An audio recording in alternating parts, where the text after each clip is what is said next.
The first-class cabin of a private jet gleams with polished leather seats and golden accents. Marcus Allen, a black billionaire CEO, strides toward his seat, briefcase in hand, calm and confident. Suddenly, a flight attendant blocks him. "Sir, this seat isn't for you," she says, hesitating. Shock flashes across Marcus's face, though he remains composed. Around him, passengers exchange glances. A simple assumption about his race has created a moment of tension at the very top of wealth and power, and the world is about to witness what happens next. Marcus Allen, CEO of a top tech company in Atlanta, Georgia, is no stranger to scrutiny. He's negotiated billion-dollar deals, faced skeptical investors, and stood on stages in front of thousands of people. Yet today, none of that prepared him for the subtle but sharp sting of racial assumption. The private jet is a symbol of luxury, spacious, pristine, quiet except for the soft hum of engines and attendants preparing the cabin, dressed in a tailored suit. Marcus walks confidently toward his first-class seat. Passengers settle in, sipping champagne and adjusting their screens. He expects a smooth boarding process, after all. This is his designated flight. But as he approaches, the attendant's eyes flicker, a hint of confusion on her face.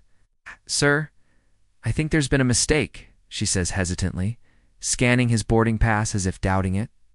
The weight of the moment hits Marcus instantly. He realizes this isn't about protocol or tickets, it's about bias. Assumptions made purely on skin color, even at the highest levels of society. The tension grows thick in the cabin, like a storm waiting to break. Marcus remains calm, presents the official boarding pass, his credentials, and even his company ID. The attendant steps back, uncertain. Passengers murmur quietly, some pulling out phones, sensing the drama. One whispers, "Did they really just assume that?" Marcus doesn't react with anger. Instead, he watches carefully, measuring the moment. Every pause, every glance is a reflection of years spent confronting bias in boardrooms, media appearances, and daily life. The murmurs grow. "Is he really the CEO?" the passenger asks quietly. Another shakes their head, embarrassed for the attendant. Marcus's assistant approaches, trying to smooth the tension, but the initial disbelief lingers. The assumptions were automatic, an unconscious reflex that Marcus knows too well. Feels the weight of every person who's ever been judged before being seen. He takes a measured step back, giving the attendant space to process. "It's okay," he says quietly, voice steady. The passenger's eyes follow him, witnessing dignity in the face of prejudice. Smartphones record the moment. Soon it will be on social media, sparking discussions nationwide. The cabin becomes more than a plane.